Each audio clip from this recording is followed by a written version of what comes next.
Hello student, good morning everybody.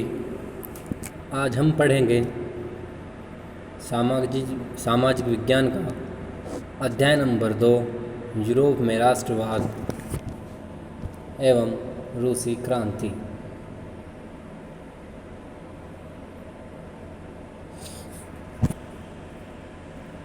तो चलिए start करते हैं हम अपने लेसन को।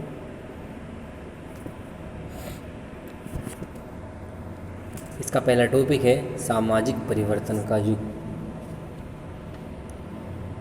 जैसे कि पिछले अध्याय में हमने पढ़ा है कि फ्रांसीसी क्रांति से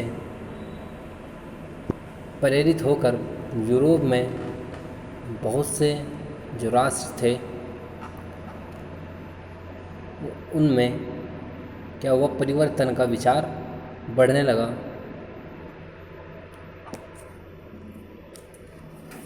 फ्रांसीसी क्रांति के फलस्वरूप सामाजिक संरचना के क्षेत्रों में आमूल परिवर्तन होने लगे।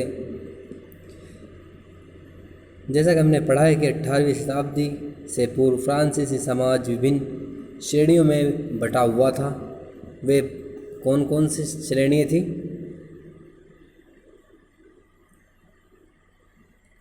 कुलीन वर्ग एवं चर्च का अधिकार। लेकिन क्रांति के बाद इनमें बहुत सारे परिवर्तन देखने को मिले। फ्रांसीसी क्रांति के फलस्वरूप यूरोप से लेकर एशिया के कई देशों में व्यक्तिगत अधिकारों के रूप में सत्ता के नियंत्रण के संबंध में प्रश्न उठने लगे थे। जैसे कि भारत में राजा राम मोहन राय तथा डेरोजियो और टीपू सुल्तान फ्रांसीसी क्रांति को उल्लेखित किया गया है।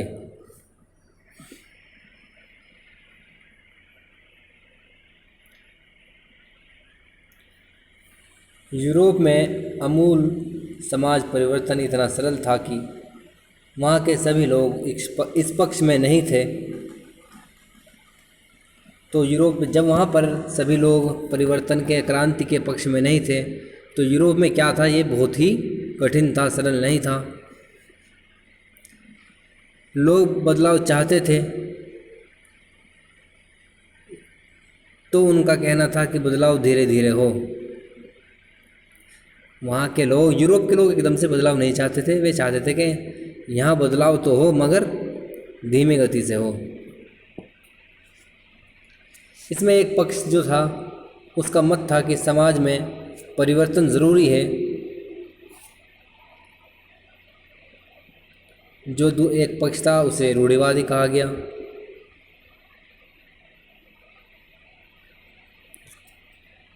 कुछ उदारवादी लोग थे और कुछ परिवर्तनवादी, रेडिकल्स जिन्हें कहा गया। इन शब्दों का अलग अलग मतलब था। राजनीति की इन धाराओं में क्या अंतर है, हमें यह भी ध्यान रखना होता है कि सभी प्रश्नों के प्रत्येक काल में विभिन्न होते हैं।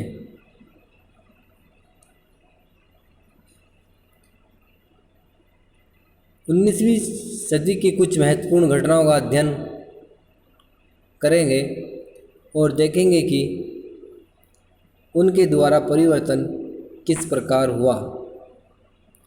रूसी क्रांति के होने के बाद समाजवाद 20वीं शताब्दी का स्वरूप तय करने वाला सबसे महत्वपूर्ण एवं शक्तिशाली विचारों की श्रृंखला का अंग बन गया था।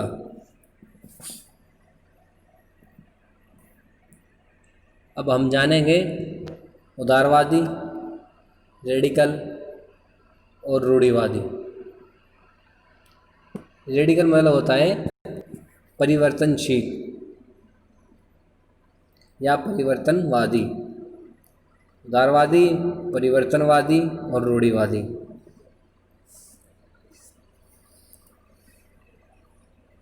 जो उदारवादी लोग थे, उदारवादी समूह जो था, वे इस तरह के राष्ट्र का निर्माण करना चाहते थे जिसमें सभी धर्म को बराबर समझा जाए,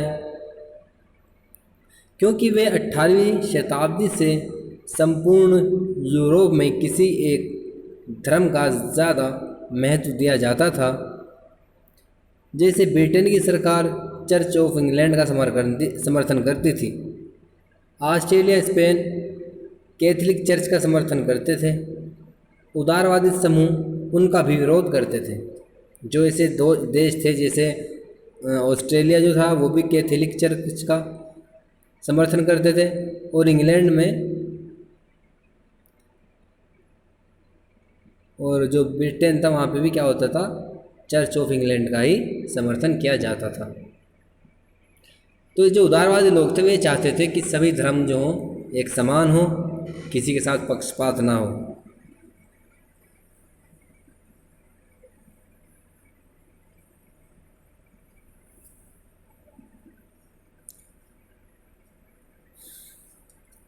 उदारवादी लोग सरकार के सामने व्यक्तिगत अधिकारों की मांग रखते थे। उनका मत था कि सरकार को निरंकुश और अधिकारों उदारवादी लोगों का मत ये था कि जो शासकों और अफसरों के प्रभाव से मुक्त हो, जो न्यायपालिका द्वारा निर्मित कानूनों का पालन करे, वे इस तरह का अपना राष्ट्र बनाना चाहते थे जहाँ पर न्यायपालिका का निर्माण हो और कानून का पालन करे। लेकिन जो उदारवादी समूह था वो लोकतंत्रवादी डेमोक्रेट नहीं था। इसके साथ ये लोग सार्वभौमिक मताधिकार के भी विरोधी थे। उनका मत था कि वोट सिर्फ उसी का अधिकार होना चाहिए जो संपत्तिधारियों का अधिकार होना चाहिए। और जो उदारवादी लोग थे वे क्या चाहते थे कि वोट डालना प्रत्येक नागरिक का अधिकार ना हो, ये अधिकार सिर्फ उन लोगों का होना चाहिए जो संपत्तिधारी हो, जो अमीर लोग हो। ठीक है।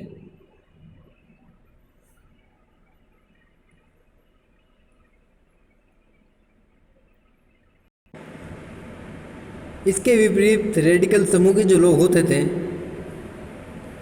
वे क्या चाहते थे, वे चाहते थे कि आबादी के बहुमत पर आधारित सरकार को लाना चाहते थे।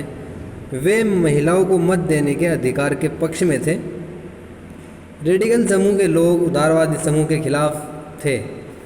वे इसलिए खिलाफ थे, जो रेडिकल समूह था और उदारवादी समूह था तो वे एक दूसरे के खिलाफ इसलिए होते थे क्योंकि जो रेडिकल समूह था वे चाहते थे कि महिलाओं को मत देने का अधिकार हो,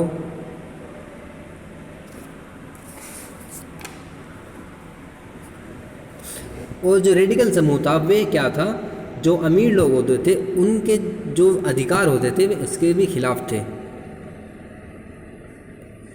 वे किसी भी निजी संपत्ति का विरोध तो नहीं करते थे। जो रेडिकल समूह के लोग थे वे किसी की संपत्ति का विरोध नहीं करते थे, किंतु कुछ विशेष लोगों के पास संपत्ति के जो अधिकार थे वे उसके विपक्ष में ज़रूर थे। ठीक है। उदारवादी समूह इन दोनों समूहों से अलग था। जो रूढ़िवादी समूह था वो इन दोनों के अलग था। वे फ्रांसीसी क्रांति से प्रेरित थे। वे 18वीं शताब्दी में जो परिवर्तन हुए उनका विरोध करते थे, लेकिन 19वीं शताब्दी तक वे समझदार हो गए थे। वे कुछ परिवर्तनों का होना चाहते थे कि परिवर्तन ज़रूर हो, किंतु धीरे धीरे परिवर्तन होना चाहिए। वे ये नहीं चाहते थे कि परिवर्तन एकदम हो, एक जल्दी से हो। वे परिवर्तन तो चाहते थे, मगर क्या चाहते थे कि परिवर्तन धीरे धीरे गति से हो। ठीक है। फ्रांसीसी क्रांति के बाद रूस में इन तीनों समूहों के विचारकों में काफ़ी टकराव हुआ। जब इस तरह की नीति बन गई, यूरोप में 3 समूह हो गए और तीनों के अलग अलग क्या हुआ, राय हुई। क्या हुआ, तो इन जो 3 समूह थे, इन तीनों समूह के जो जनता थी उनमें क्या हुआ, टकराव होना शुरू हो गया। नेक्स्ट टॉपिक है हमारा औद्योगिक समाज और सामाजिक परिवर्तन, industrial society and social change. क्या हुआ, इस दौरान सामाजिक एवं आर्थिक परिवर्तन का दौर आ रहा था। इस दौर में कई शहरों का बसेरा हुआ, नए औद्योगिक क्षेत्रों का विकास हुआ, रेलवे भी परिवर्तन हुआ, विकास हुआ। इसी तरह क्या हुआ, औद्योगिक क्रांति पूर्ण हुई। औद्योगिकरण के कारण सभी मानवीय वर्ग कारखानों में कार्यशील थे।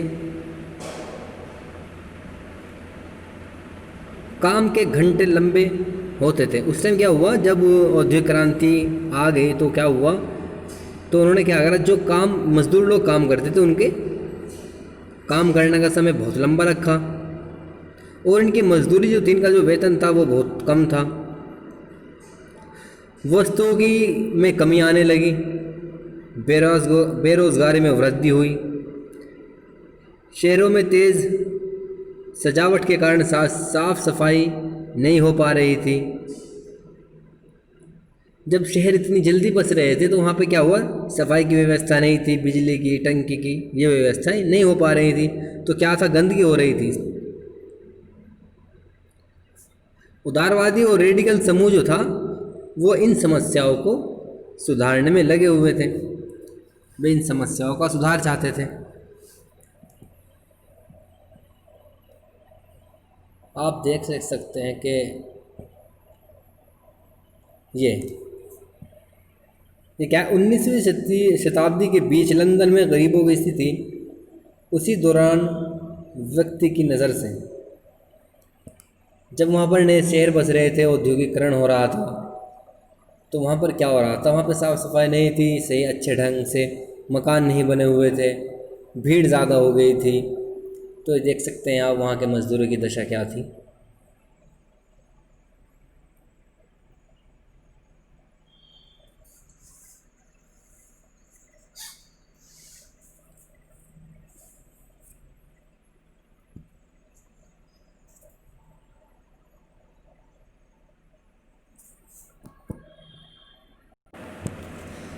अट्ठारहवीं शताब्दी की सरकारों का अंत करने के लिए कुछ उदारवादी, राष्ट्रवादी तथा रेडिकल समूह आंदोलनकारी क्रांति करना चाहते थे।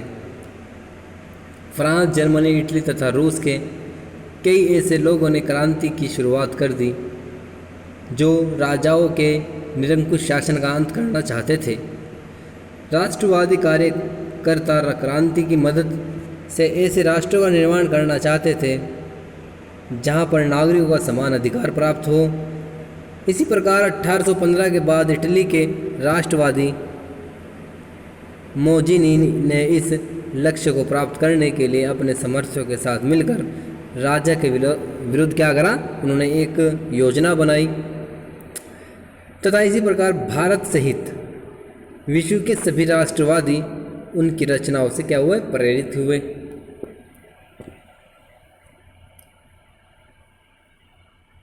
हमारा नेक्स्ट टॉपिक है यूरोप में राष्ट्रवाद का आगमन, यूरोप में राष्ट्रवाद का आना। ठीक है, the arrival of socialism to Europe. ऐसे ही 19वीं शताब्दी के आते आते यूरोप के सभी व्यक्ति समाजवाद से प्रेरित हो गए थे। समाजवादियों की निजी संपत्तियों का विरोध किया। ठीक है, जो वहाँ के सत्ताधारी लोग थे वे क्या थे, वे अपना फ़ायदा देखते थे सिर्फ, और वे अन्य किसी के बारे में नहीं सोचते थे। तो इसी प्रकार जो समाज के हित में था वह यह था कि संपत्ति का एकल स्वामित्व की जगह संपूर्ण समाज का अधिकार होना चाहिए।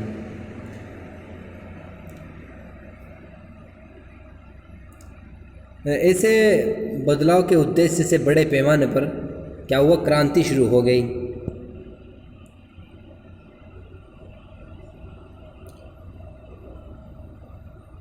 समाजवादी लोग जो थे भविष्य को अलग ही दृष्टि से देखते थे। इंग्लैंड के मशहूर उद्योगपति रॉबर्ट ओवेन, जो इंडियाना कंपनी के क्या थे, मालिक थे, उन्होंने इस क्रांति को नए ढंग से देखा और उन्होंने एक नए समुदाय की रचना की। जैसे फ्रांस में लुई ब्लांक चाहते थे कि सरकार पूंजीवादी उद्योगपतियों की जगह को ज़्यादा महत्व दे। कोऑपरेटिव समूह मिलकर चीज़ों का निर्माण करना चाहते थे और लाभ का विभाजन प्रत्येक व्यक्ति को बराबर देना चाहते थे। देखिए, कुछ जो उद्योगपति थे, जैसे हमने अभी आपको बताया, कोऑपरेटिव समूह एक ऐसा था जो क्या चाहता था कि जो हमें मुनाफा हो, हम मिलकर काम करें और जो हमें मुनाफा हो उसका बराबर बंटवारा होना चाहिए।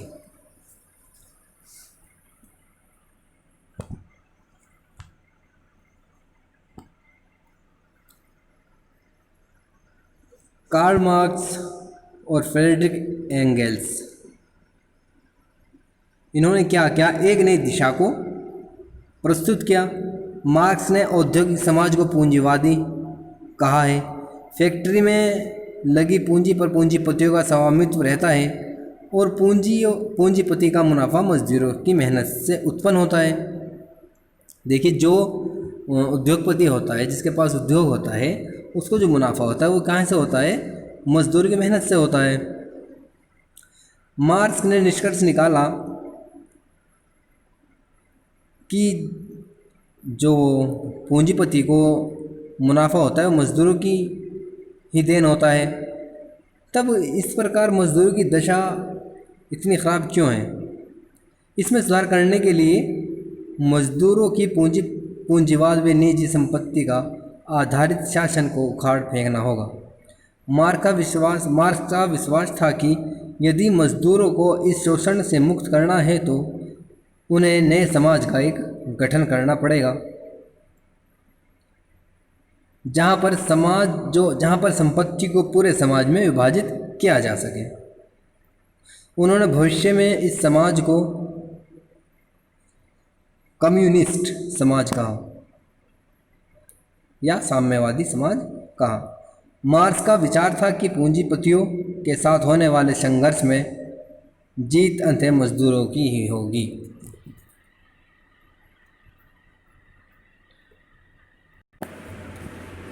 अब हमारा नेक्स्ट टॉपिक है समाजवाद के लिए समर्थन, सपोर्ट ऑफ सोशलिज्म। 1870 के दशक तक समाजवाद का विचार पूरे यूरोप में फैल चुका था। समाजवादियों ने अपने प्रयासों से स्थापित कर दिया था कि अंतर्राष्ट्रीय संस्था का निर्माण किया जाए जिसका नाम इंटरनेशनल था। ठीक है, यूरोप में जो है ये क्रांति फैल चुकी थी, लोगों के मन में एक क्रांति का विचार आ चुका था और एक संस्था का निर्माण किया जाए जिसका नाम क्या हो, इंटरनेशनल। इसी से प्रेरित होकर इंग्लैंड और जर्मनी के मजदूरों ने भी अपने जीवन को सुधारने का उद्देश्य बनाया और उन्होंने क्या करा, एक संगठन का निर्माण किया।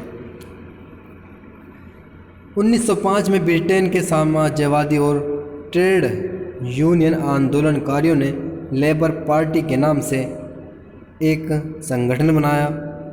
फ्रांस में भी एक सोशलिस्ट पार्टी बनी, किंतु समाजवादी कहीं भी सरकार नहीं बना पा रहे थे क्योंकि सरकारों में रूढ़िवादी, उदारवादी और रेडिकलों ने ही अपना कब्जा बनाए रखा था।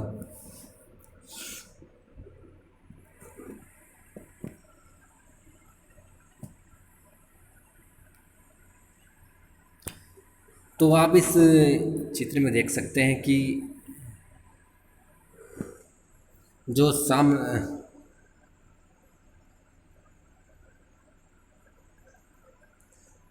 वहाँ की सरकारें थी